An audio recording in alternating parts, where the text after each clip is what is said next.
નમસ્કાર મિત્રો, પેરના ન્યૂઝમાં આપનું સ્વાગત છે। આજ વડોદરા શહેરમાં હાલમાં કાળઝાળ ગરમી પડી રહી છે। તાપમાનમાં વધારો થયો છે। વધુ તાપમાનને કારણે મૃત્યુ પણ થઈ શકે છે।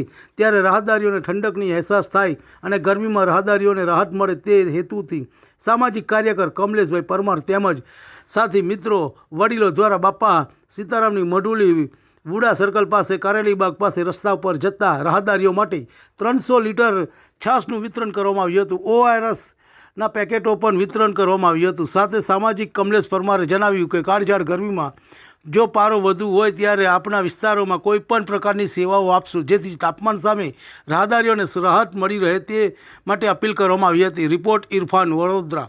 તમને અમારા સમાચાર પસંદ આવ્યા હોય તો લાઇક, શેર, બેલ આઇકોન અને સબસ્ક્રાઈબ કરો।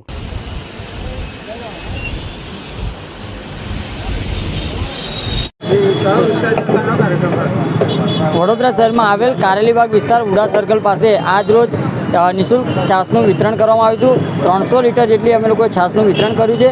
અને વડોદરા શહેરમાં જ્યારે કાળઝાળ ગરમી હોય અને 45 ડિગ્રી તાપમાન હોય ત્યારે ખાસ કરીને રાહદારીઓને એક રાહત મળે તે હેતુથી આજે અમે તમામ મિત્રો, વડીલો સાથે બહેનો દ્વારા અમે એક આયોજન કરવામાં આવ્યું હતું। અને હાલમાં જે કહેવાય છે કે પબ્લિકનો પણ એટલો ઘસારો છે કે ઠંડીનો આસ્કારો લેવા માટે લોકો ઊભા રહ્યા છે અને લોકો જે કહેવાય છે કે છાશ પી રહ્યા છે તેવા માટે આશીર્વાદરૂપ છે। સાથે સાથે વડોદરા શહેરના તમામ મિત્રો, વડીલોને એક ખાસ કરીને એક અપીલ કરવા માગું છું કે વડોદરા શહેરની અંદર જ્યારે ગરમીનો પારો વધારે હોય અને જ્યારે આપણે સમાચાર મીડિયામાં જોતા હોઈએ કે આજે 8 થી 10 લોકોના મૃત્યુ થયા છે ગરમીના કારણે, તો આપણે તમામે જે ભાઈચારો રાખી અને વધુમાં વધુ સેવા કઈ રીતે આપણે આપી શકીએ તે હેતુથી કામ કરવું જોઈએ। સાથે સાથે અમે ORSના જે પેકેટ છે એનું પણ વિતરણ કર્યું છે કે જે વૃદ્ધ લોકો હોય છે અને જે ગરમીથી અત્યારે મૃત્યુ પામતા એવા લોકો હોય છે, જ્યારે કંઈક અવર જવર કરતા હોય અને જે ગરમીના કારણે જે માનસિક માથું દુખતું હોય એવા લોકોને અમે ORS પણ આપી રહ્યા છીએ।